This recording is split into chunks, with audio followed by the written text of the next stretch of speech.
Man, they had me and Jane back there waiting all day. I said, Lord.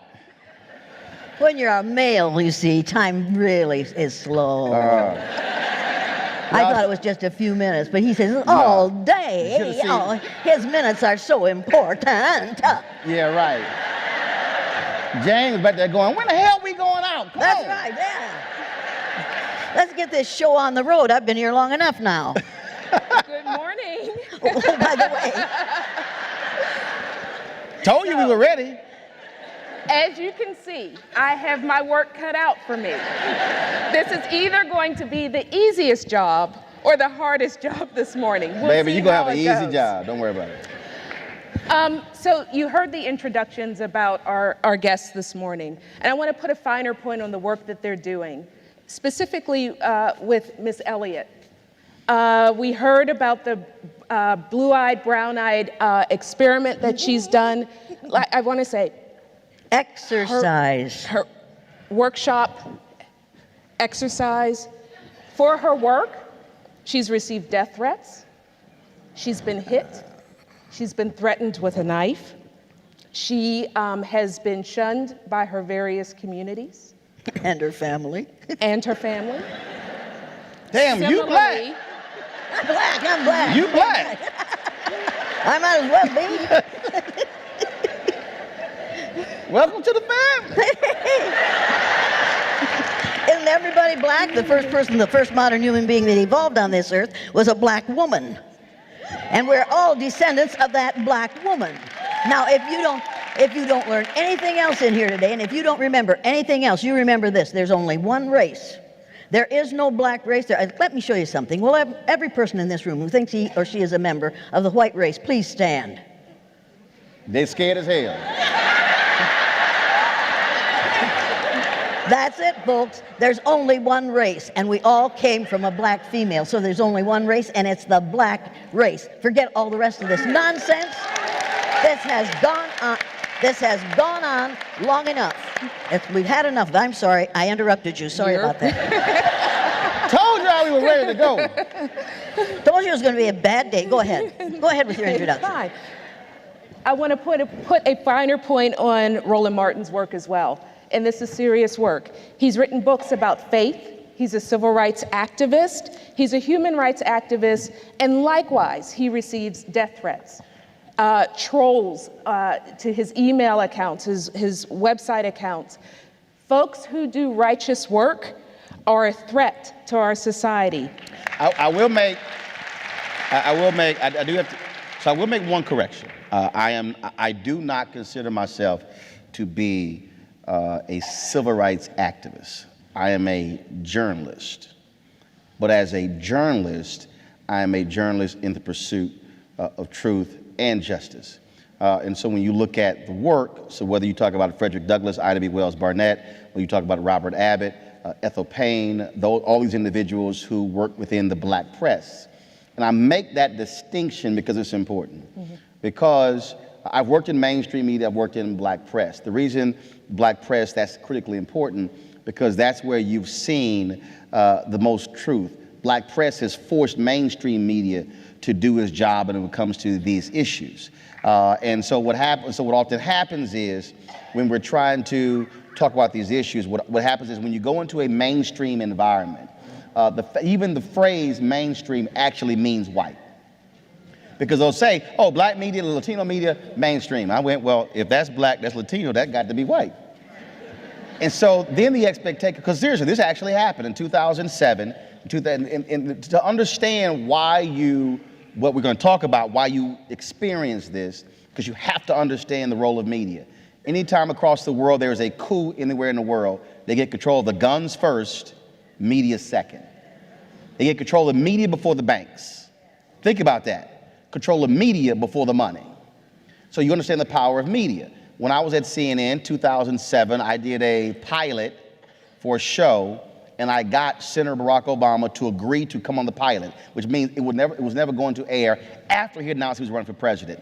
During the conversation, I was talking about healthcare, and I mentioned the word, I said, man, that hurt a brother when I had to file for bankruptcy because of healthcare costs. Ken Jouts, executive vice president for CNN at the time over HLN, we were meeting. This is literally what he said. He said, be careful using the word brother because we don't want to scare off white viewers. Then he said, I also showed this to my wife, she agreed. I was like, ooh, the white wife agreed. Now think about that. I'm talking to a black United States senator. I'm using the vernacular, man, that really hurt a brother. Natural. Now Larry King is using phrases that I don't know what the hell he's talking about. Larry King is Jewish, and they were like, oh, that's all good. But think about it. We're going to scare off white viewers. But when Glenn Beck talks about, use the word brother as a white evangelical, that's acceptable. So to understand the depths in terms of how media shapes what we think and act every single day, that's why I'm a journalist in the black press, because my job is different, and I bring my blackness to television, whether I'm on CNN, ABC, CNN, it doesn't matter. Sorry. Wait a minute. Please. I'm glad you mentioned Frederick Douglass. With two S's. Is he going to come out? Because the fool is talking to him. Number 45 talks to Frederick Douglass. He says Frederick Douglass is doing some great things. That bothers me a lot. If he can talk to Frederick Douglass, I want him to talk to my husband. I'm sorry, go on. I want to take you back to 2007. Your book had just come out, Listening Within the Spirit, right? Yeah. Okay. You were talking at that time about the number of faith-based marches, protests that were happening. You talked about this on CNN.com. You did some interviews about this. And one of the things that you said was, because this is the Women of Color Task Force, right? So we're going to talk about women for a minute. That's fine. One of the things that you said that was missing from those marches, those protests, was attention to police brutality, attention to AIDS, attention to poor education in our communities. What is the role of women, women's responsibility to those issues when we're thinking about those marches? Let's fast forward exactly 10 years later, 2017, we had the Women's March on Washington. Mm-hmm.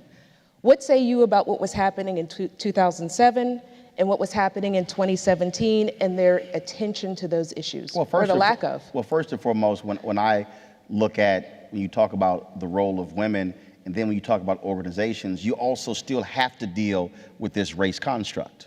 So I'll use the example of what took place in McKinney, Texas, when the young girl was body slammed by the police officer to the ground at the pool party. White women were silent.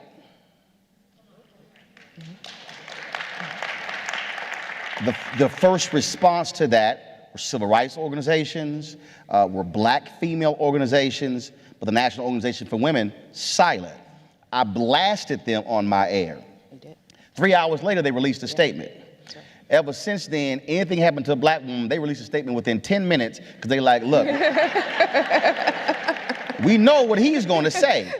Now, why is that important? Because the same thing in 2007. Historically, what has happened is issues that have involved black women now has been silent. Absolutely silent. So the question then becomes, okay, are you the National Organization for Women or the National Organization for White Women? The same thing, Concerned Women for America, conservative organization. They were protesting. There were a couple of female conservative judges who they were trying to get appointed, and they were pushing Democrats on that. I said, I'm sorry, when Cheryl Watley was appointed by Bill Clinton to the North Texas federal bench, y'all were silent. I said, so don't call yourself Concerned Women for America if you only concerned about conservative white women. The reason I'm laying that out is because when you talk about these issues, you can't say we want to speak to women's issues, but then you exclude other groups and then how they are impacted. And so that's one of the issues there. Women play a central role. Black women voted at a higher rate than any other group in 2008 and 2012. Higher than white men, black men, Latinos, everybody. So when you talk about those concerns, well, are you putting their specific issues on the table, or is that sort of a side conversation? And that's the struggle that we have in this country. If you're going to say we're advancing the cause of women, it needs to be women, not a certain group of women. Let's get Jane in on this. Jane, advancing the cause of women, not certain groups of women. Can you talk a little bit about what you saw in the March on Washington? We have been advancing the cause of white women ever since the women's movement. The women's movement was a movement for white women. They might as well have been wearing placards that said, black women need not apply. And that was only allowed to happen is because we wanted to stop the civil rights movement. And white men went along with that in order to put a stop to the civil rights movement. As long as we're talking about the rights of white women, then we don't have to talk about the rights of people of other colors. As far as I'm concerned, that's what the women's movement was about. Now there's going to be another women's movement. You need to realize this. If you haven't read Ben Wattenberg's book, The Birth Dearth, you need to realize that in this country right now, we've got a whole lot of white folks who are scared to death because they know that within 30 years, white people will have lost their numerical majority in the United States of America. And if you haven't read that book, in which he says, the biggest problem confronting this country today is there are too few white babies being born in this country. If we don't solve this problem and solve it quickly, white people will lose their numerical majority, and this will no longer be a white man's land. Now, I know a whole lot of Native American people, of First Nations people, who don't think this is a white man's land. They think it's a...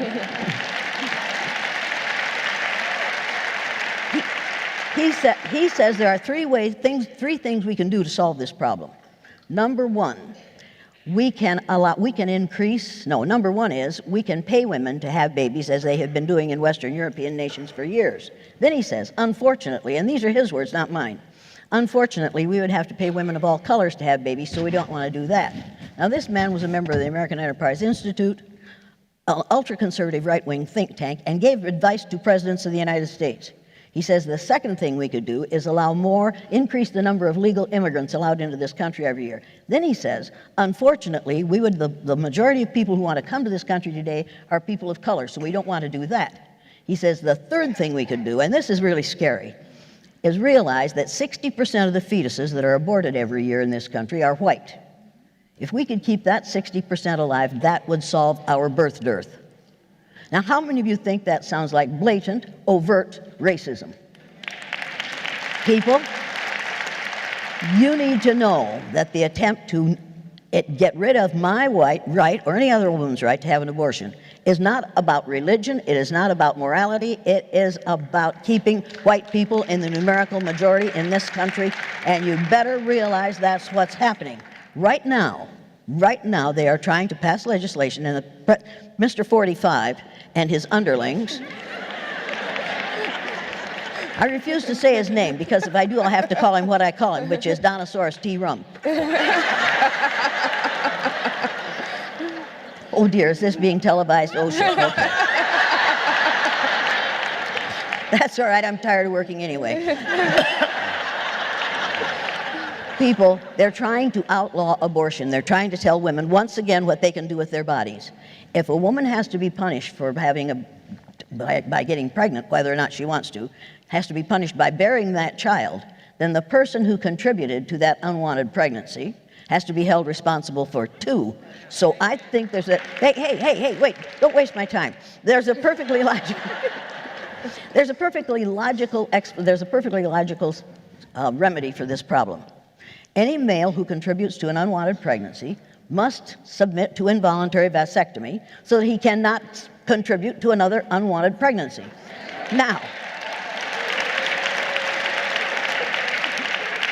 Now, people, you need to know that vasectomy takes only a few minutes in the doctor's office. It isn't very painful.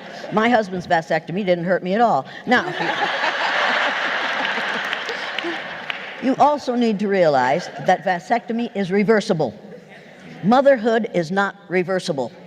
Once you're a mother, you are a mother for as long as you live. That's the way it is. Even if you give that child up for adoption, you still hear that child crying in the night, and you wonder how he or she is getting along. People, vasectomy is reversible. Young males could have a vasectomy and have a lot of fun without a whole lot of responsibility, and then when they want to produce a child, when they want to contribute to a wanted pregnancy, then they could have that vasectomy reversed. How many of you think that would be a logical conclusion to this problem? Now some of you are going to say, she doesn't like men. Oh, yes, I do. I don't dislike men. Boy, I do. However, you need to know, I don't dislike men. Some of my best friends are men. How many of you have heard something like that before? Uh-huh. I'm sorry, go ahead. Roland? When we talk about these differences, it's very interesting for me how we are in complete denial of how we even got here. And when I often speak around the country, I tell people to understand this country in all different pieces. You use the example of a house being built. How many of you have ever had a house built from ground up? Okay, which is different from buying an existing house. So when you talk about a house being built from ground up, I've had the fortune of seeing literally in Texas, where I'm born and raised, literally cities constructed. So I saw an area, nothing there, then all of a sudden they come in, they drop power lines, sewer lines, all of those things. So all these things happen before even a foundation is laid. So let's say all those things happen, all of a sudden now you do a foundation. If you want to show a badly constructed house, you typically don't know that until after the house is being built. Because then you see the cracks in the crown molding, the cracks in the walls, because the foundation is bad. So to understand where we are today in America when it comes to sexism, when it comes to racism, when it comes to even within women, this notion of, well, I don't like you and I like you, in terms of this balance existing between black women and white women. The exact same thing happens in the LGBT community. I've done stories on the segments on this on my show where African Americans have talked about the rampant racism that exists in the LGBT movement. In the so-called equality movement, there's tons of inequality. Tons. Now, I'm not gay, but I've had brothers and sisters who are same-gender loving on my show talk about the battles that they have had with other folks who are white and gay because their whiteness was more important than their gayness.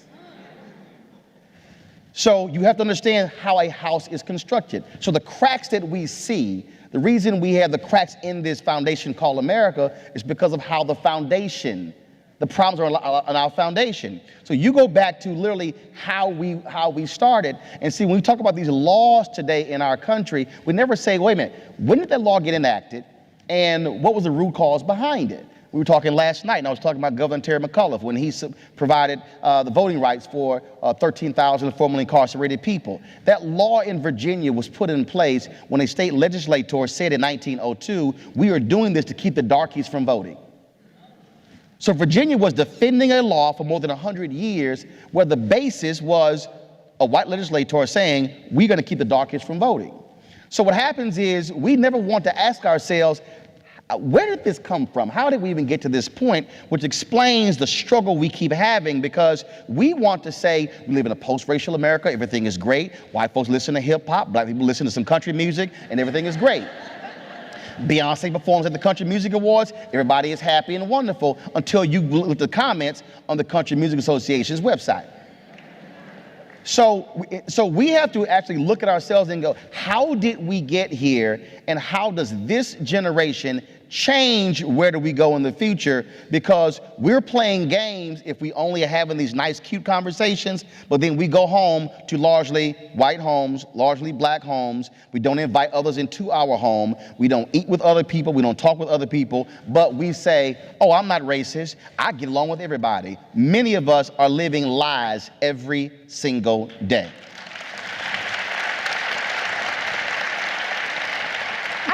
like to, I'd like to talk Killer to you. Mike was in my house a year ago. How many of you know who Killer Mike Render is? do. Oh my God. Was it the thing? The rest of them are going, you had dinner with a killer Mike? Damn right. Now, folks, somebody has said denial is not just a river in Egypt. In this country today, we are in deep denial about the fact that we are deeply racist. We are teaching racism in the schools on a daily basis. And if you haven't read Nathan Rutstein's book, The Racial Conditioning of Our Children, you need to get it and read it. This man knew what he was talking about. Now, somebody said this morning, he did, well, Jane came here in a sweatshirt. Yes, I came here in a sweatshirt, people, because I'm working, number one. Number two, this thing says exactly what I believe. Racism, prejudice is an emotional commitment to ignorance. Now, the problem with white people is not white innocence. Somebody this week has called it in a book, has called it white innocence. It's not white innocence, and it's not white privilege. It's white ignorance. And until white people get educated to the fact that they are not superior because of the lack of melanin in their skin, that's how long we'll have this problem. And we could, don't do that, I've got more to say. We could change this problem if we would start educating instead of indoctrinating in the schools. We are indoctrinating children instead of educating them. I'm an educator. The word educator comes from the root duc dus, which means lead, the prefix e, which means out, the suffix ate, which means the act of, and the suffix or, which means one who does. I am one who is engaged in the act of leading people out of ignorance. And you can't do that by teaching anti-social studies, which is what we're doing in this country today. Now, here's why that phrase white ignorance is so important. Because the problem with white privilege, and because, and I said I was a journalist, when I interviewed Maya Angelou, she says, no, you're an educator. And I went, oh, okay. Really? Okay. She said, We no. are all she educators. said, no, you are. I watch you. You educate every day. I was like, okay, cool, Maya. And Maya Angelou said it, I'm an educator. So I live in words. Words mean something to me. So the part of the problem with white privilege is that we have been conditioned to think that privilege means you probably live in a gated community, you probably drive an Aston Martin or Rolls Royce, and then you play croquet or polo. That's what we think in terms of privilege. But what happens though is, what I try to explain to people, that you might be broke as hell, can't read, white in West Virginia, but the reason you have, what'd you say, white privilege, is that you get to go to a department store and not be followed around. You might be the brokest person in the world, and I might be in the top 1%, but you get to actually do some things that I cannot do, and we're so-called free in this country. To also put it in its proper context, 20-odd Africans arrived in 1619 in Virginia. You go through this period of slavery. Go to 1863, Emancipation Proclamation, 12 years of Reconstruction, Great Compromise of 1877, takes us all the way through the Civil Rights Movement, World War I, World War II, then you go through the 13 years of the Black Freedom Movement. If you use 1970 as the marker when African Americans were technically fully free Americans, when I say fully free, meaning we could work anywhere, live anywhere, eat anywhere, but that's technically because we still had lawsuits since that point. But let's just say 1970. That means in 398 years of America, black folks have only been technically fully free Americans 47 years. Follow me here. I'm 48. I was going to say, and how old are you? I'll be 49 in November, which means I was born into an America where I was not born fully free. My wife and I don't have any biological children. My brother and my sisters do. That means that my nieces and nephews, the first generation of African Americans born technically fully free. I'm saying that because you must understand that, because when folks say, oh, slavery was just so long ago, but I've met individuals who were the first African Americans who went into corporate America in 1971. 89% of the electorate who voted for the president in 1972 were white. 89%. This year, it was 70%. The 2020 election will be the first time in American history less than 70% of the total electorate is white. That's important because now you begin to step back and go, wait a minute, hold up. So you're trying to tell me, although slavery ended 1863, Emancipation Proclamation, which was a law only in those states that succeeded. And then, of course, there's also a law because the 13th Amendment was passed and the word slavery still sits in the 13th Amendment if you go to the prison system. So now all of a sudden you begin to understand how all these pieces begin to fit. And then you say, oh, so now if I see the Brandeis study, the average white family has $110,000 in wealth, the average black family has $5,000 in wealth, and the average Americans are able to get their wealth from home ownership, then you understand from the Federal Housing Authority when they use the federal system to prevent black folks from owning homes and redlining, and then if you were white, you're able to get a home. White soldiers had the GI Bill after World War II, black soldiers couldn't, and then if you did have the GI Bill, you still couldn't go work in some other places. So you literally see the construction. So people go today, why is it these black folks cannot save money? It's because it was rooted in our system where we could not. And then we just saw the home foreclosure crisis where if you were black, you qualify for a prime loan, but you got a subprime loan. And in the last 8 years, 53% of all black wealth was wiped out, gone due to the home foreclosure crisis. So to say, well, why are our communities looking this way? Why are most black neighborhoods looking this way? How was that black neighborhood created? Easy. A red line was drawn and it said, don't invest in it. They can't own, don't put resources in it. And then we sit here today and go, why can't those blacks get their stuff together?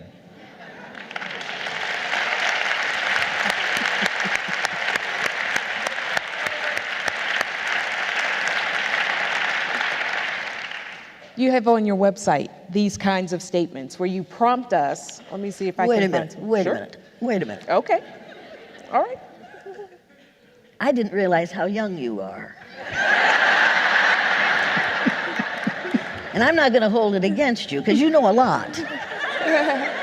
However, Martin Luther King Jr. was killed. Next year it'll be 50 years since his death. And can we correct the record? Because I think we said 35 years. It has been 50 years It since will you've be been 50 doing this work. years next year since 24 Martin Luther hours King. after King's assassination, you started this work in your third grade You classroom. were just a gleam in your father's eye at that time, okay? No. When he was killed, Mama was 2 months pregnant. I was a Valentine's Day baby. Oh, I see, okay.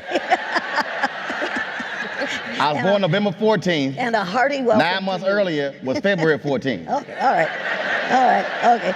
What's your question? I know what happened on Valentine's night in 1968. Go.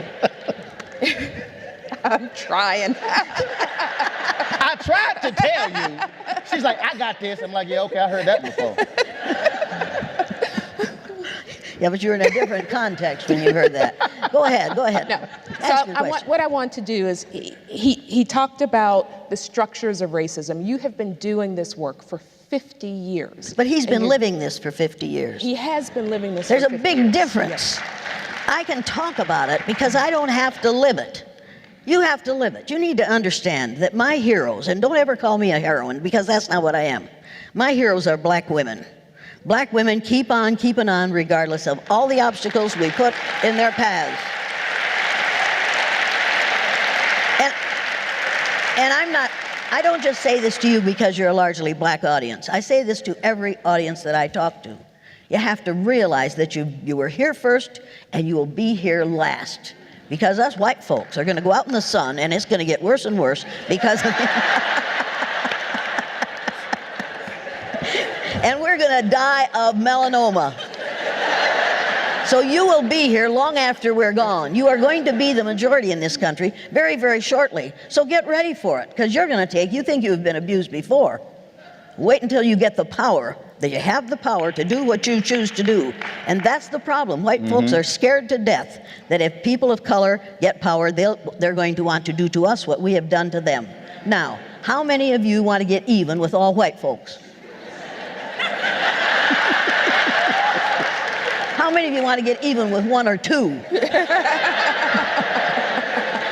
Yeah. All we white folks have to do is work very, very hard to be sure that we aren't the one you want to get even with. What we do in the present constructs the future. That's right. Blacks That's are right. not responsible for the past. Whites are not responsible for the past. We are all responsible for what we do in the present to construct the future for our children and our grandchildren.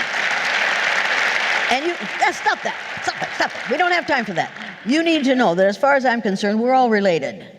We're 30th to 50th cousins, every person in this room.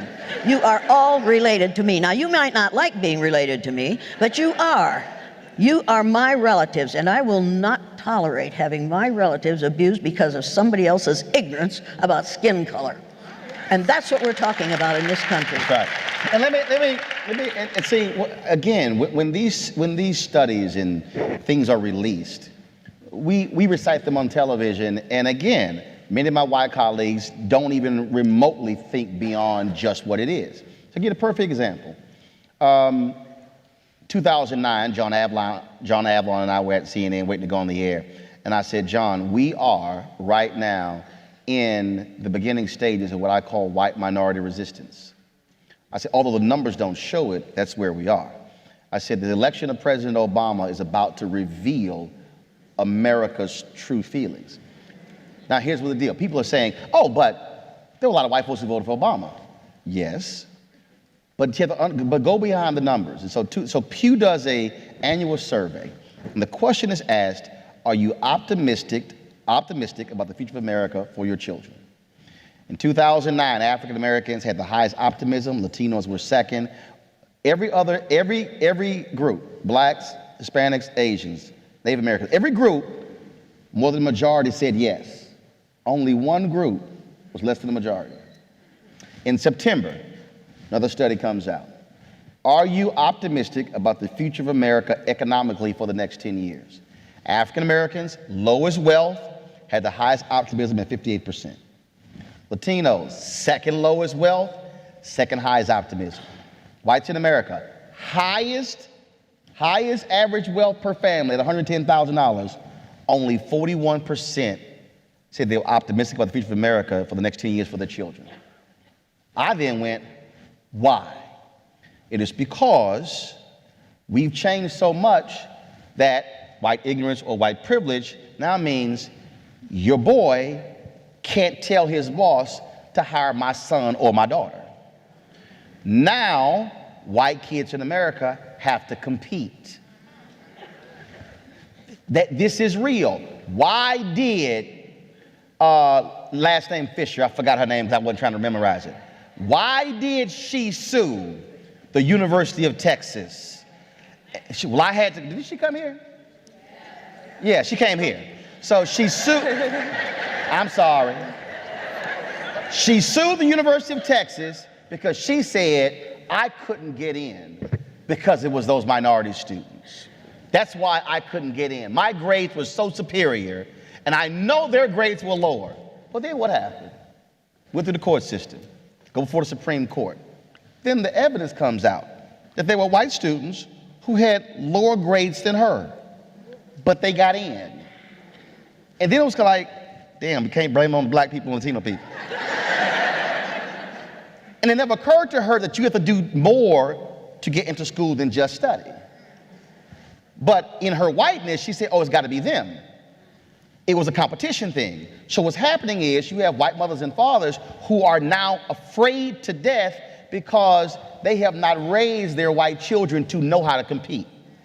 They now are going up against post-civil rights movement babies who are now second generation post-civil rights movement babies who coming out of the womb were raised, you're going to be twice as good, you're going to do whatever you need to do. Black women are going to college at a higher rate than anybody else. America kept throwing, to James' point, America kept throwing obstacles in black folks' way. They were like, okay, cool. All right, gold now is 14 feet. Okay, I'm gonna go. Black folks said, I'm gonna go practice, I'm gonna go work out, I'm gonna come back, and I'm gonna dunk this goddamn ball at 14 feet. And then they went and trained, came back, dunking at 14 feet. Then it's like, oh, the new height is now 16 feet. Black folks like, all right, I'm gonna go train, I'm gonna dunk this goddamn ball at 16 feet. That has been the black experience. And so the reason that number is 41%, because it is white fear of the future. It's the ability to be able to get guaranteed jobs, get guaranteed loans. And that's why the election was what it was here in Michigan and Wisconsin and Pennsylvania, because there is this fear. When you hear, I want the America, I read this story the other day, a guy in Erie, Pennsylvania, I want the America like it was for me when I got out of school and got a manufacturing job so my kids can get a job. Bruh, that world is gone. He wants 1972 America when we were only just 2 years removed from the civil rights movement. And that's the fear. And the people say, but oh no, I'm not racist. No, the point is, you grew up a certain way and you want that America, but you want to deny what that America was for people who look like me. And that's, so this is not a 4-year struggle, what's gonna happen in the 2020 election. No, what Jane said earlier, we are in a 30-year war, folks. 2044 will be the year when America changes when it comes to no one group. This is not going away. You're gonna see this battle all across America because of fear. Fear of a changing nation. But it doesn't have to be a battle. Precisely. If we would start educating people, and those of you who believe this crap of white superiority, you need to educate yourselves. For the love of heaven, get the book, The Myth of Race by Robert Wald Sussman. If you haven't read that book, you don't understand that there really is only one race. We don't have to have this battle if we would simply realize that you and I are all members of the same race. There's only one. You're valuable human beings because you were born on the face of the earth. Skin color does not indicate intelligence or lack of it. You need to realize that. It doesn't indicate ability or disability. It is not, should not be a problem unless you're going to look at people who are less colorful and say to yourselves, well, you haven't been here long enough to know from a good grade of clay, because most white folks don't. We don't know because we have been, instead of being educated, we have been indoctrinated. And you're going to say, well, wait, white people are the only racist people. You know as well as I do that people of color are racist too, because you all took the same social studies. You all learned the same nonsense. You all know that if you're too dark, that's too bad, and if you're too light, that's too bad. There's no way you can win in a situation where we are judging people on the amount of melanin in their skin. It is ridiculous. It makes no sense. It needs to be stopped. You know it, and I know it, and even this man who's a whole lot younger than I am knows it. He can't help his age, folks. He'll get old if he's lucky. And if you're lucky, I won't get much older. But we could fix this if we chose to. If we chose to say, no more. We will not tolerate this anymore. No more. And the reason we have this number 45, who's really about 43 and a half, the only reason we have that man is because it's a reaction to 8 years of a black man in the White House. Now, I remember, if you'd stop doing that, I'd get more said here, okay? I remember when Ronald Reagan said, the reason we have such high unemployment in this country is because of all the women in the workforce. You don't remember that. I do. You aren't old enough to remember that. I am. I also remember when Richard Nixon said to a group of white reporters, I'm trying to save the White House for you white people. Now, people, this is nothing new. This is something that has been here. We have been teaching it for a whole lot of years. You need to realize that 500 years ago, all of a sudden, after the Spanish Inquisition, somebody listened to Linnaeus, who categorized plants according to their likenesses and differences, and said, if that'll work with plants, it'll work with people. It doesn't work with people, and it's time to put a stop to it. We could stop it if we chose to. This is nonsense. This is the mark of an uncivilized society. You need to become a civil society people. And it's vital that, again, when you understand, again, history. It's unbelievable to me when I hear these debates about affirmative action. First of all, the greatest affirmative action program in American history was Social Security and the GI Bill. and that did not benefit black people. The second was the affirmative action program put in by Arthur Fletcher under President Richard Nixon, and the greatest beneficiary has been white women. MWBE, Minority Women Business Enterprise. You look at most of these contracts, I don't care, pull it out any state, more than likely women are getting a larger share than any other minority group. The black women are under the black category, Hispanic under the Hispanic category, Asian under the Asian category, so W really means white women, it should be WW. So it's amazing to me when I see people, I mean, I did this when I was at Texas A&M in one of my speech communications classes, and I talked about affirmative action. I said, how many of you have mothers with businesses? And hands went up. I said, how many of you, not only black kid in the class, I said, how many of you with mothers and they're getting government contracts? Hands went up. I said, congratulations, affirmative action is paying for your college. And they looked at me like I was crazy. Like, what the hell are you talking about?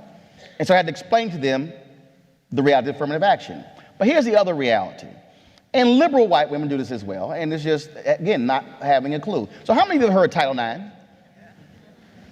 How many of y'all think that Title IX was about sports? Title IX was not about sports. Title IX was about opening professional schools to women. You saw the explosion of female doctors and dentists and lawyers and engineers and architects and all these professors after Title IX was passed. Can somebody tell me where Title IX is from? Title IX is a section of the 1964 Civil Rights Act. So women, largely white women, you have been benefiting from the opening of professional schools because black folks were marching to get the 64 Civil Rights Act. If you are disabled, and you love who is disabled, and the American with Disabilities Act. Where did that act come from? The 1964 Civil Rights Act. Who's gay and is happy, or who's happy about same-sex marriage? It's called the 14th Amendment and the Equal Protection Clause. That was a Reconstruction Amendment. So I've just outlined multiple ways many Americans have benefited from the work of black people. So you have people walking around opposing Civil Rights Act, not even realizing that they are benefit. If you don't speak a language, if you don't speak English and you're voting and your ballot is in Vietnamese or some other language, you should thank black people because that's the result of the 1965 Voting Rights Act. The point I'm making is, in the history of America, and you can go back and check it during the Reconstruction period, poor whites benefited even more than poor black people during the 12 years of Reconstruction because the laws that were being passed to so-called help free slaves helped poor illiterate whites as well, and they were voting against their own economic interests when Jim Crow came in because they lost out as well. White poverty dropped with the war on poverty after 1968 because of the efforts of African Americans fighting for that. If white folks in America will realize that if you broke and black folks are broke, you broke.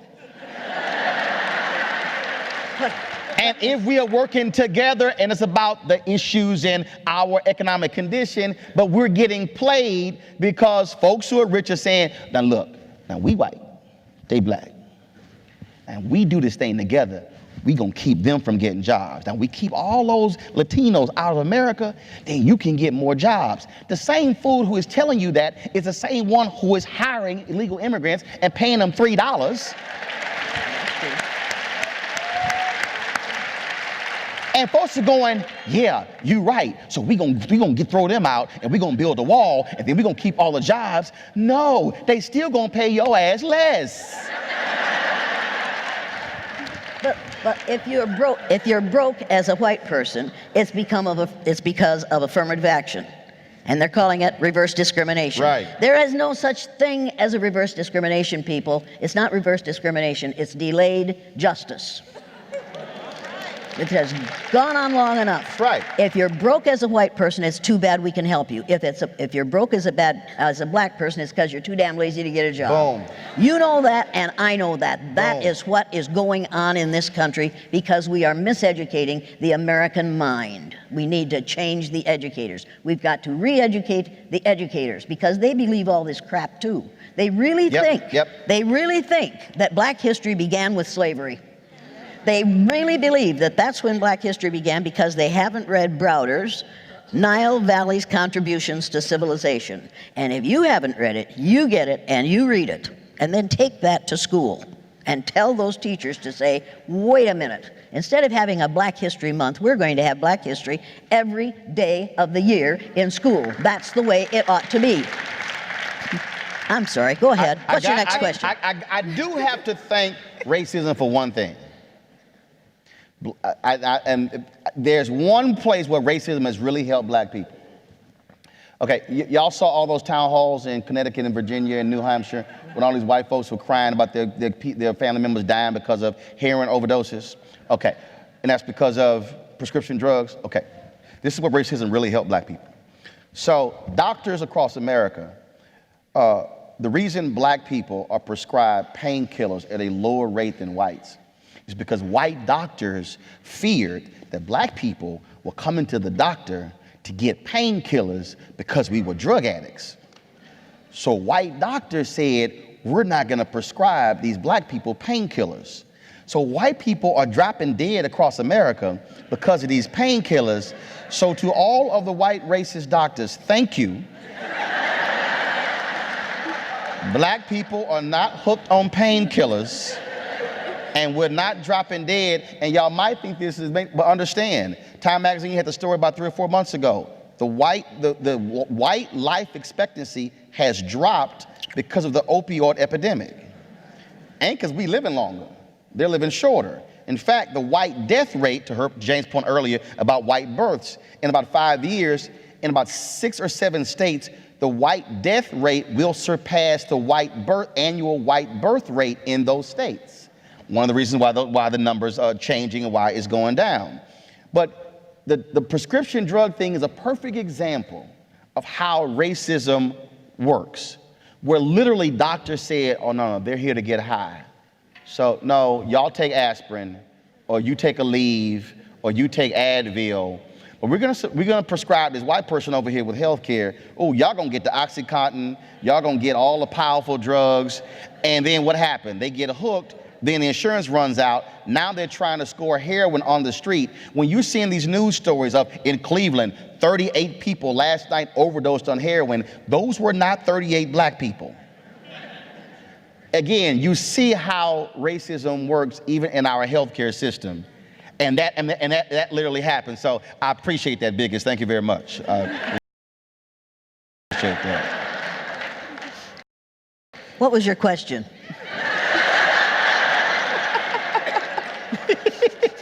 Go ahead, ask one. We can do this. Let's do something different. I want to talk about what's in the headlines. All right. Kellyanne Conway. Oh, no. I'm not going to talk about Kellyanne Conway. I don't, skeletons with that hair. Don't do it for me. No, I'm not talking about Kellyanne.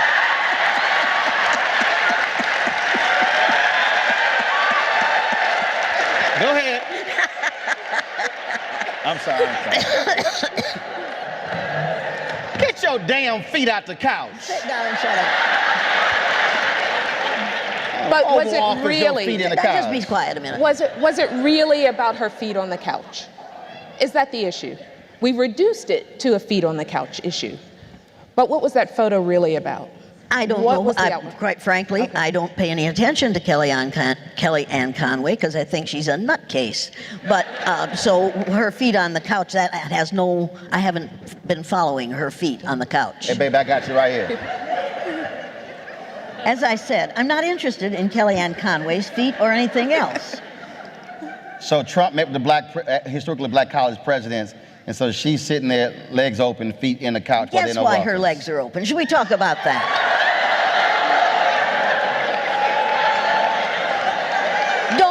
there. No, no, no, no, no. Mine are crossed.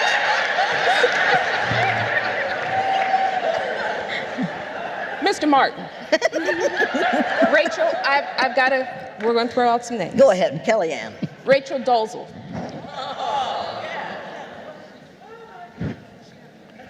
Well, okay, all right. So Rachel Dolezal is a white woman who wanted to be a black woman.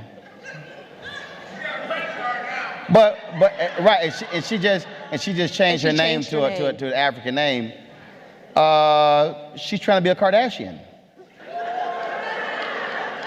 That doesn't take any skill. Didn't Kylie Jenner all of a sudden get some full lips, and now she's selling a whole full lip line?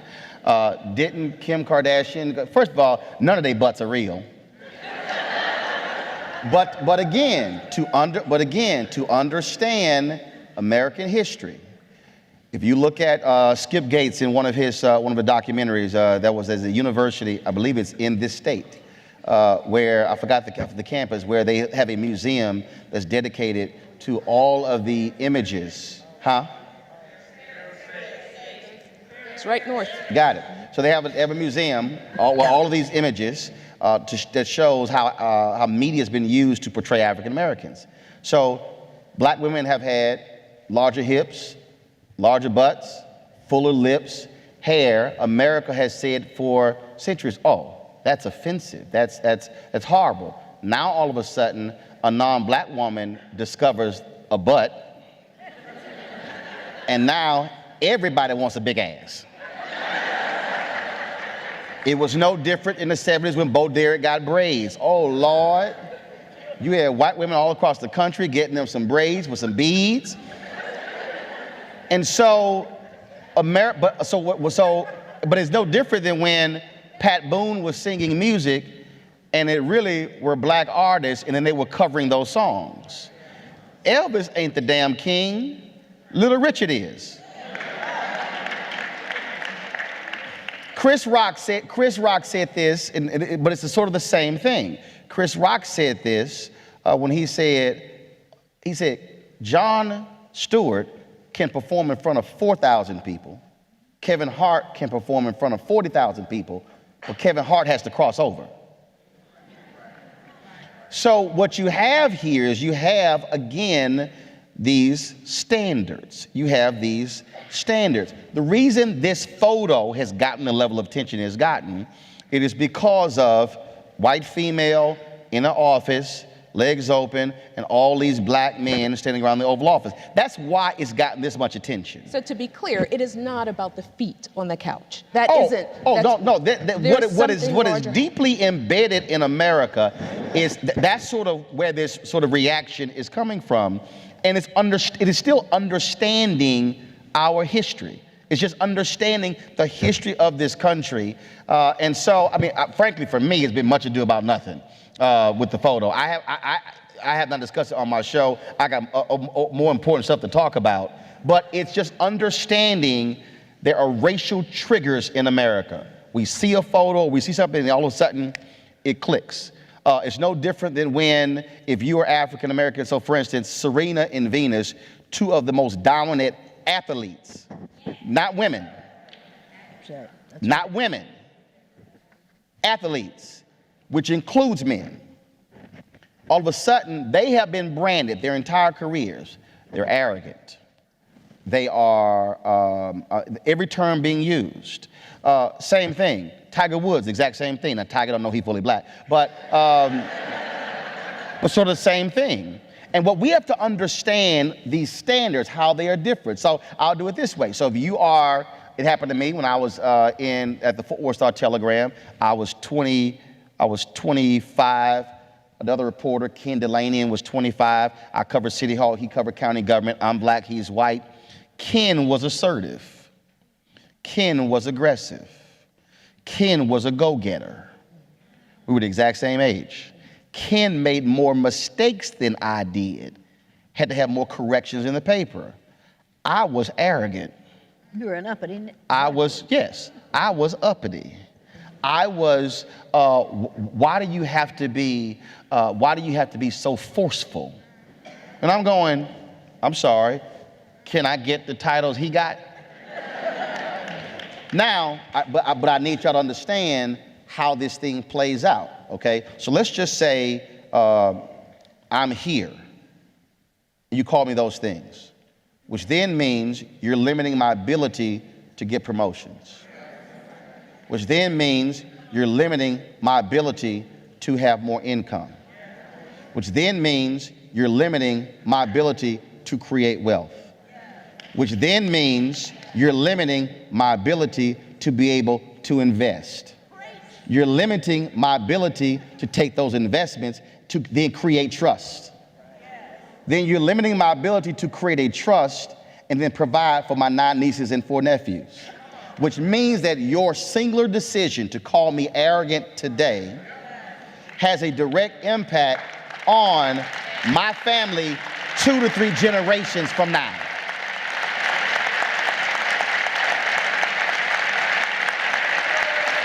That's how deep this thing plays. So when I'm fighting, same as when a woman is fighting for equal pay, it's the exact same thing. You're not fighting just for your equal pay. You are actually fighting for the wealth creation for your children's children's children. So this thing is not just about you today. That's when generational wealth comes in, and that's how deep this thing is. I want to get Jane in on this conversation about womanhood, right? That these are the experiences that he's talking about universally, but it isn't exactly the same in mapping onto what the women's experience is and what womanhood is about and how we navigate that. Can you talk about that a little bit? Well, we could if I chose to. But the black female experience is not the same as the white female experience. You know it and I know it. And for me to talk about the female experience, I'd have to talk about it from the white point of view. And it's different from the black point of view. And that's unfortunate because we aren't in the same position. I was married to a white man. Damn.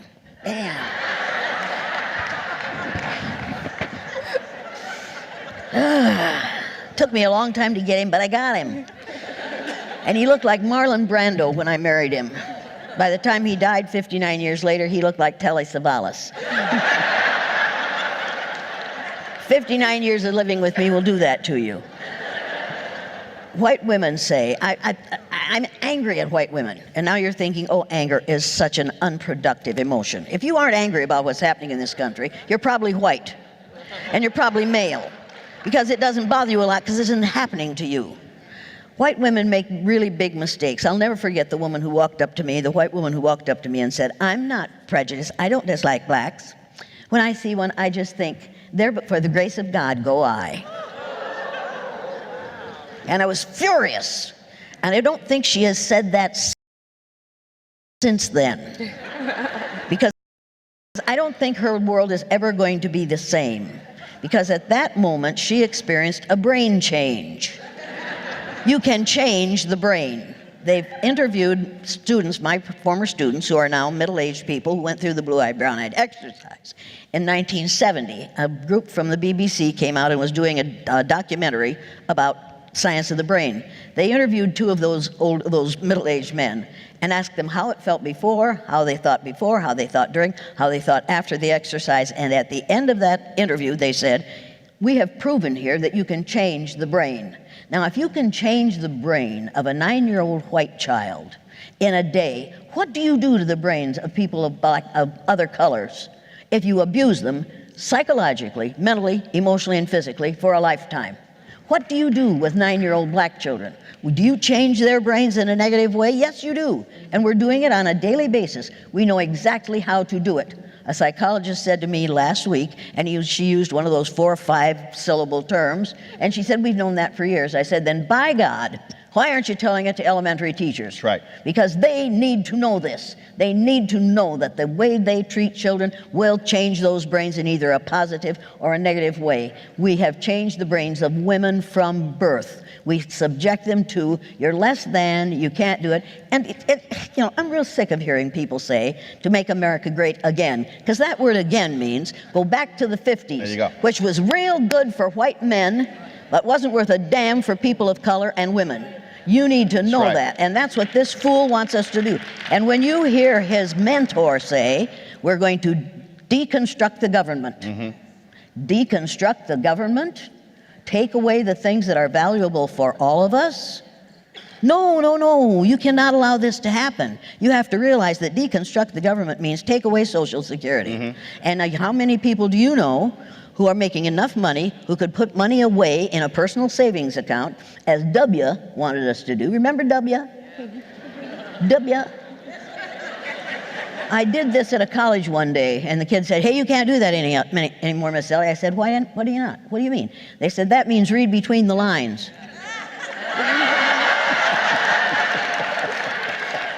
After I said that, and then I said that at the next two colleges I went to, the Bushes quit doing this when they got up on the stage, because all of a sudden they were exposed. People, indecent exposure is what we're living with right now when our president, number 45, says, make America great again. In other words, take it back to the 50s. I don't want to go back to the 50s. I don't have that much time. I can't afford to spend the next 40 years trying to fix this situation. We need to fix it now. But first you have to recognize what it is. You have to recognize that racism is ignorance. It is pure, unadulterated ignorance. And I don't care whether you're a red racist or a white one or a black one or a yellow one or a brown one. If you're a racist, you're not thinking. And you're being ignorant. Get over it. But, and you got to remember, so James just said, change the brain. Go back to media. When you have been pounded every single, it was big news 3 weeks ago. The Bachelorette is going to have its first black bachelorette. Oh my God. We're gonna get to see a black woman pick somebody to fall in love with. First, y'all notice they did not start with a black bachelor. This ain't about male domination. America has always said, okay, now we got to watch this stuff. Let's just watch it with a black woman first. But we are not gonna have a show where a black man might be picking a white woman on that show. I'm just trying to let y'all understand how this works. Now, understand this, I'm trying to talk about how images get pounded. You deal with Hollywood. When George Lucas when he made Red Tails. Now this is George Lucas. This is Mr. Star Wars. This is a man who sold his company for $4 billion to Disney. George Lucas goes to the 7 Hollywood studios, top 7, the big 7. I'm George Lucas. I'm the man. I'm Mr. Star Wars. I want to take Red Tails. They went, ain't no white heroes. He said, I'm sorry. There are heroes in my movie. They said, we know. He said, but all the white people are bad. He said, because it's a true story and the white people were bad. And they said, no, there are no white heroes in this movie. All 7 passed. There was another movie that was called The Specialist. So actor Brian White was on my show. He told me this here. So this movie, every studio in Hollywood loved this movie. It was all these hijinks in a hospital with these doctors. And they loved it. Every studio read the script. Oh, we want to make this movie. Until they met with the scriptwriter. And then they realized that this was based upon a true story of a group of black doctors in a hospital. Every studio lost interest. Because what Hollywood has said is, Hollywood, if you want to read a book called An Empire of Their Own, How the Jews Invented Hollywood. It was a phenomenal book, won numerous awards. And the reason that book is important, I go back to building a house. I like to read how industries were created from the beginning to understand why they're the way they are today. And so the book is called How the Jews, An Empire of Their Own, How the Jews Invented Hollywood, which is really a phenomenal book because it details that the American dream was actually created by Hollywood. And so what we call the American dream was never the American dream. It was what largely Eastern European immigrants created because that was their image of America, which actually became the image of America. It's a trip. So Hollywood, television, is determining what you think and what you see and how you feel. So when Hollywood says we can't have a movie of all black heroes, what does that tell you? When Hollywood says, oh, no, we can't have a black lead of a movie, we got to have a white co-star in the movie as well. These things are happening in so-called liberal Hollywood. Do understand that. Do understand when the movie 21 was made about this group of MIT students who went to Vegas and beat the system. Those were largely Asian students. But in the movie, there were only 2 Asian students. The lead characters was a white male and a white female, and there were no black folks who were on that team. You have to understand why media does this. Media is still appealing to white nationalism. It's appealing to so when you hear mainstream is appealing to that white family. You used to hear it in Peoria. Okay, where's Peoria? Illinois. So they love saying the flyover states. Whenever you hear media say we are appealing to Peoria, we are appealing to middle America, what they are saying is we are appealing to the middle of the section that is largely white to the tune of 80 to 90%, and that's who we are targeting with our movies and our television shows. That's what's happening. And the same thing, that's impacting people of color economically, because if you don't get the marketing and your movie only makes $40 million when you could have made $400 million, then you don't have the ability to be able to create wealth. This thing comes back to money, folks, and I got to give you this. If you've gone to Washington, D.C., there's only one federal agency that shares a lawn with the White House. One, Treasury. You can walk 100 steps outside the side of the Treasury building and you're in the East Wing. Power, White House, money, Treasury. Money, power. Everything in America comes down to money. And so when you read the book, The Other Half Never Told, the reason we even have capitalism in America is because of free labor. The 13 colonies were afraid the British were going to abolish slavery. That was the only economy we had. If you read Gerald Horne's book on the slave rebellion in 1776, one of the reasons we had the American Revolution, because that was a fear. You have to deal with racism in America and money because they go together.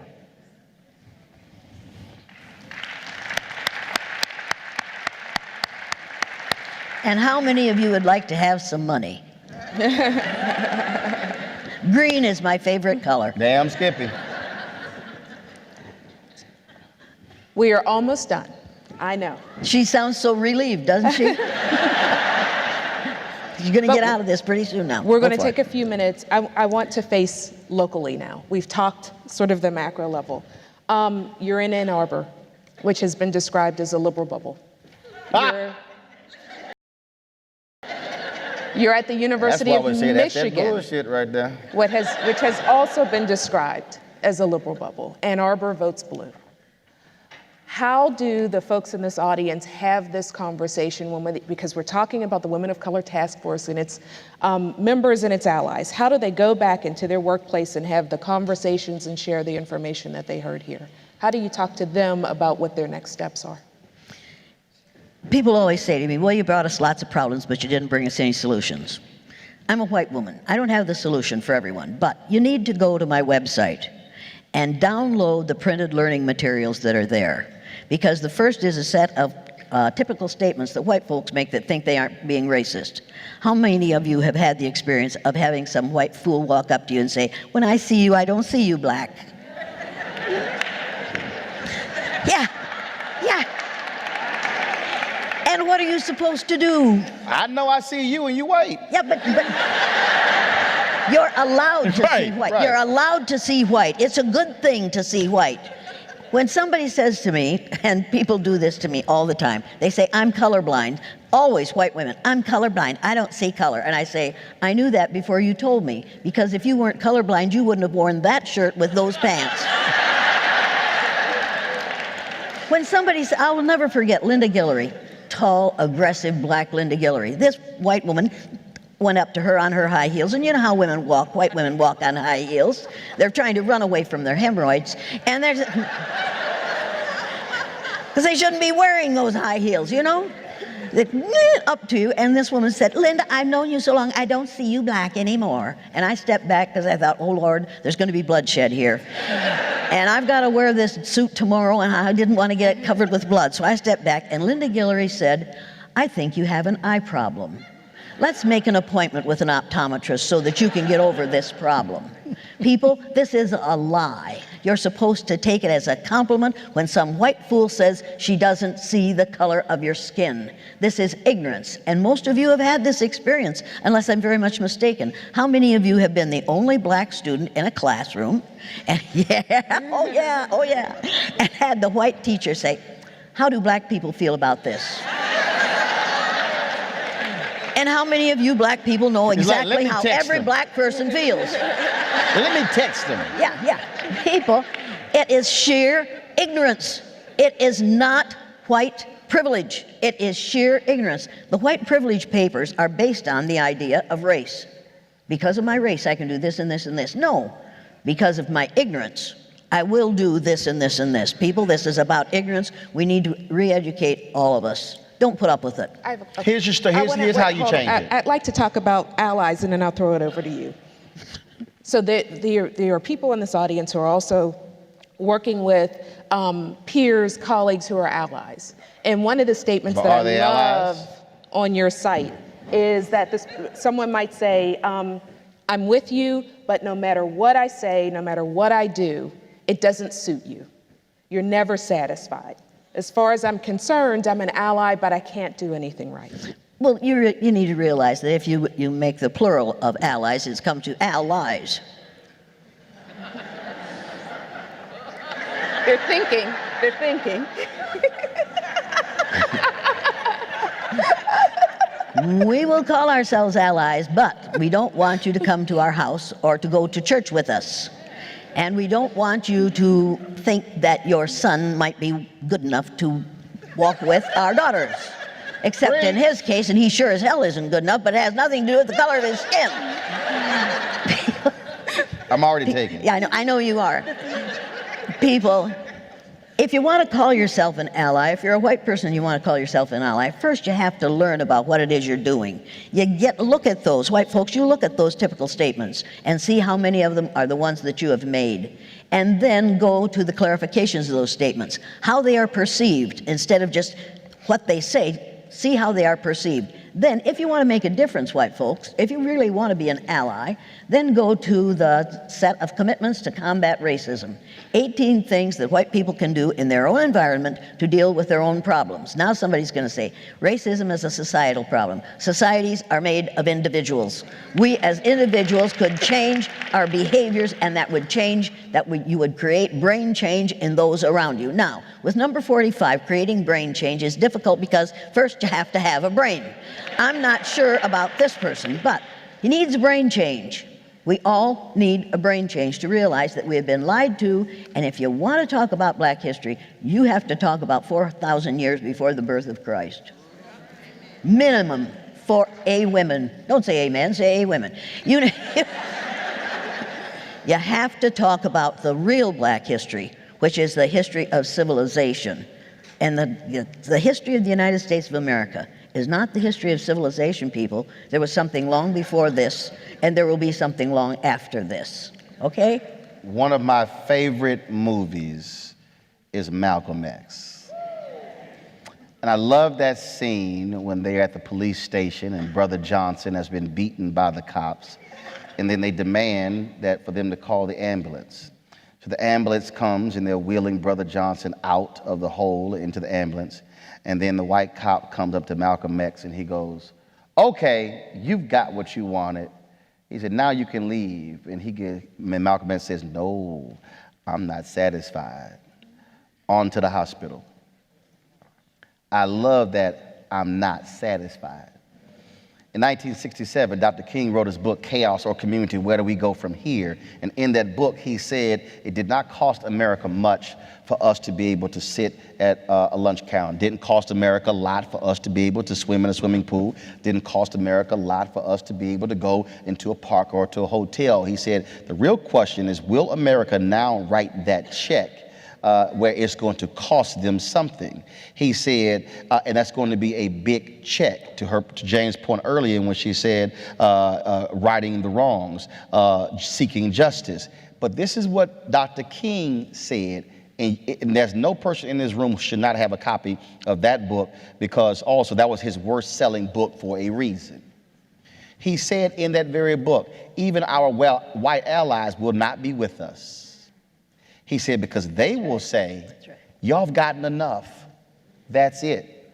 I go back to Reconstruction. The reason Reconstruction ended, because when they got to the 6th and the 7th year, white America said, okay, we about done with this. I mean, we've done enough. Folks, slavery, Emancipation Proclamation, 1863, correct? First folks, 1619. Subtract 1863 from 1619. What does that give you? What, 244? So 6 or 7 years of change. All right, that's enough. But 244 years of actual slavery. We had 13 years of the freedom movement. Emmett Till killed August 28, 1955, Sparks Montgomery, December 1st, 1955, 381 days. That goes through, and I use the mark of Dr. King's death in the Poor People's Campaign, which took place later that year. So let's say 13 years. Same thing. So you go from 1877 all the way up through 1968, and then people say, all right, 13 years, that's about enough. White Americans have always told black folks, y'all satisfied yet? If you go and actually study MLK, not listen to one speech, the I Have a Dream speech. Don't listen to the last 3 minutes of his Men to the Mountaintop speech on April 4th, 1968, April 3rd at Mason Temple. Listen to the entire 43-minute and 16-second speech. What you will discover is that King rarely ever talked about equality. King always talked about freedom. He wanted freedom. The freedom he wanted is for African Americans, the moment they come out of the womb, to have the exact same rights, privileges as anybody else. In fact, he wanted that black child in the womb to have the exact same thing, because one of the reasons why you have black kids who are not as developed as largely white kids in America is because white mothers have prenatal care. A lot of black mothers do not. So the moment a black child comes out, they're malnourished, and they're already behind the white child, and they were born at the exact same time. And so this notion of satisfied, no, I'm not satisfied. I likely will die not satisfied. I will not be satisfied until I get to do the exact same thing white people do and not get shot. That's freedom. So we can't say, well, but when are you going to be happy? When we are fully free, where we don't need a law. See, y'all gotta understand, white folks have not had to have a law passed to allow them to do something. That's a law. That's equality. Freedom means you get it the moment you're born. So how do you change it? You cannot change this until you change who you're talking to.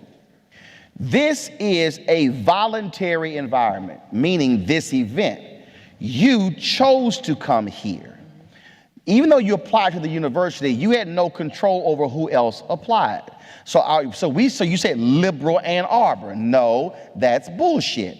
And the reason I'm saying that, because some of the most wonderful, nice bigots I've met have been liberals.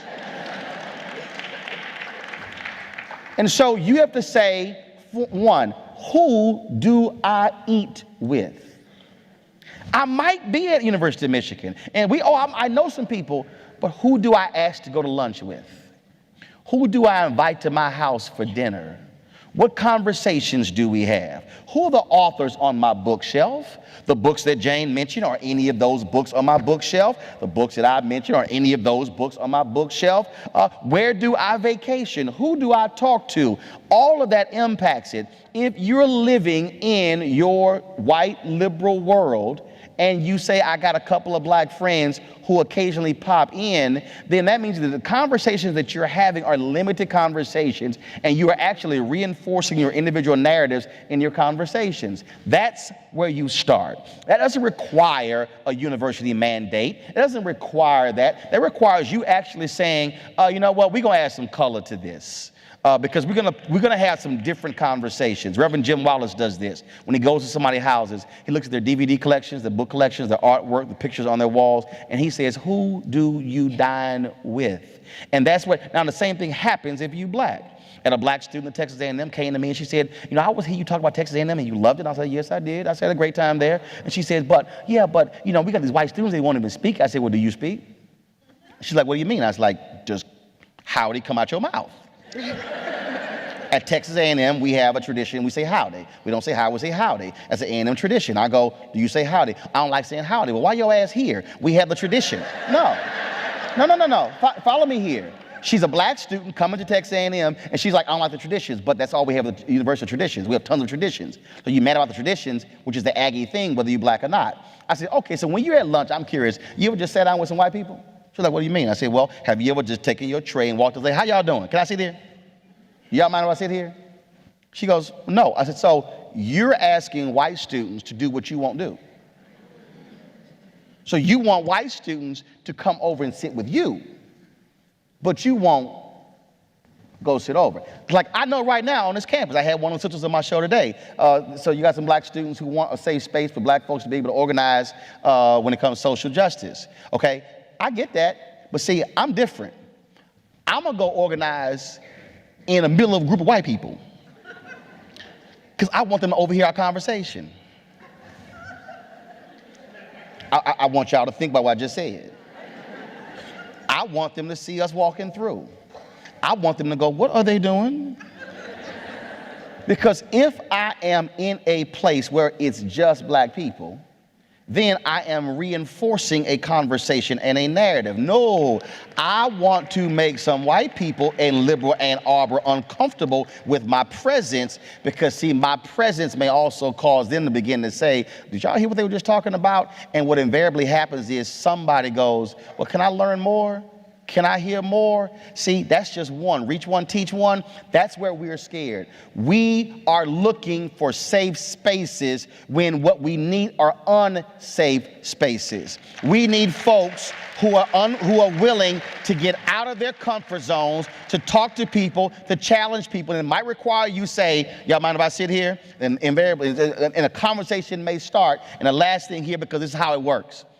As a student, sophomore, we were playing pool, it was 2 o'clock in the morning. I don't know how the conversation started. So some white guy began to talk to me and my brother. I don't know where he was from, and here's what ended up happening. He told us a story, and I don't know how he broke down, I don't know how it came up, but he said when he was a kid, they were playing football, and some black kid got mad and took the ball and went home. And he said, I have not liked black people since. Because they got too many balls. Y'all didn't hear that one. He didn't hear that one. And I said, now, I didn't act a fool, getting mad. You know, I was like, the hell this fool was saying? I said, bro, let me help you out. So, you have not been liking black people all these years because a black kid took your ball and went home, right? He says, yes. I said, you do know in a neighborhood right now, it's a group of black kids playing, and a black kid got pissed off and took a black kid's ball and went home. I don't think the group of black people no longer like black people because that black kid took their ball. I said, I'm telling you the story because that's what little kids do. They take damn balls and go home. I said, so I need you to understand that. And we began to have a dialogue. He literally, for 8 years, was not liking black people because what one incident happened as a kid. Why does that matter? Because in the same town, when I was working at the TV station, KBTX, Bryan College Station, Jeff Braun, yes, I'm calling his name, I applied for the weekend sports anchor job there, and he did not give me the job because he had a run-in with somebody black several years earlier. I did not get the job because of a run-in he had with a black man. Everybody in the station, the sports director, the assistant sports director, the 5 p.m. producer, the 6 p.m. producer, the executive producer, all said Roland is the best intern at this station. He should get the job, but he said no. His own friends told me, Roland, he's not gonna hire you because of that. And then he hired a boy, my classmate, nice guy, John Oakley, who I ran rings around. Why am I saying that? Because that same kid, as a sophomore, who didn't like black people because of one incident as a child, is going to grow up to be in corporate America, and he's going to have one incident. He's not going to hire somebody black because of the one incident. If we did not, now, I don't know if he stayed the same, but if we didn't have that conversation at 2 o'clock in the morning, I don't know if he might be still walking around with the same feelings. I believe, though, because we had the conversation, he might have had a change of opinion. If you sit in your safe space and don't talk to anybody, then you can't change anybody. But wait a minute, I've got to say something here. And I want you to say what you want to say, and then I also want you to offer a goodbye. Oh, okay. You need to realize that when he talked about what somebody did as a kid, number 45 spends all his time in his child ego state. Boom. You have 3 ego states: child, parent, and adult. He spends his time in his child ego state. Daddy treatment. Until we get him out of his child ego state and out of his parent ego state, in which he says, "You're fired," we will not have an adult in the White House. You need to realize that. We have a man who was a case of arrested development. When they kicked him out of military academy, he hadn't had the full course. So he is still in that ridiculous situation of being in the beginning of the training.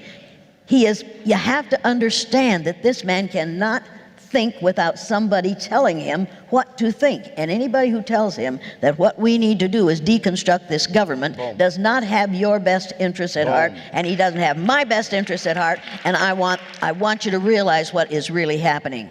It isn't because he's 70, but I watched the head of the Department of Commerce this morning, and let me tell you, I know we old people know a lot. But when you can't walk across the room without problems, you ought not to be the head of a major department of the government. You got it? Come on. I'm sorry. I'm not an ageist, but neither am I a fool. What do you want? What else do you want? Other than for me to shut up. I want you to tell them thank you and goodbye, and then I'm going to bring Catherine up because she has something special. Oh, okay. Thank you and goodbye. Thank you. Thank you. Thank you. There you go, Jane. Thank you all.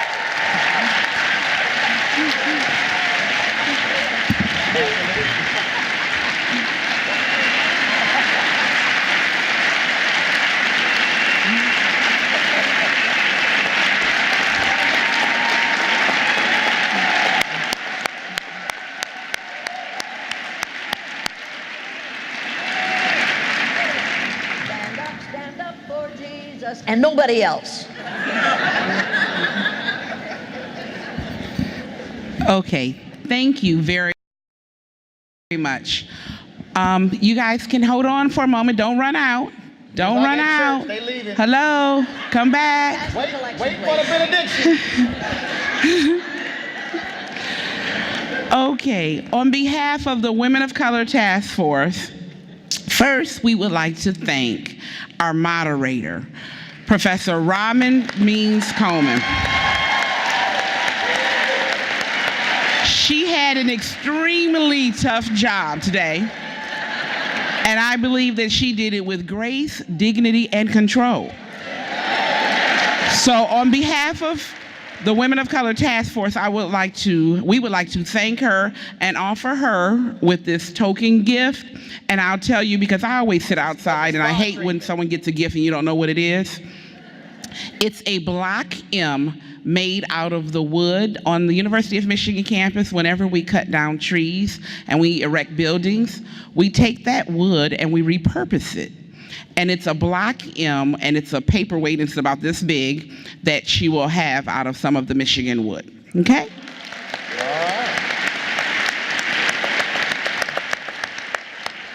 Then, on behalf of Martin Luther King Jr., the Cesar Chavez Rosa Parks Visiting Professorship, we offer this certificate that certifies that Jane Elliott served as a King Chavez Parks Visiting Professor at the University of Michigan and is hereby granted all the rights, honors, and privileges thereunto appertaining.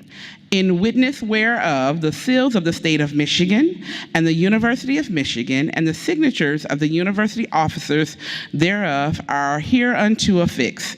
And it's signed by our president, Mark Shishel, and our vice provost and chief diversity officer, I cannot read the signature, Robert Sellers. It's a beautiful signature. I know. Oh, thank you. That's wonderful. Thank you. Then we have a Martin Luther King Jr. Cesar Chavez Rosa Parks Visiting Professorship for Roland Martin. He has served as a King Chavez Parks Visiting Professor at the University of Michigan and is hereby granted all the rights, honors, and privileges thereunto appertaining. In witness there whereof, the seals of the state of Michigan and the University of Michigan and the signatures of the university officers thereof are hereunto affixed.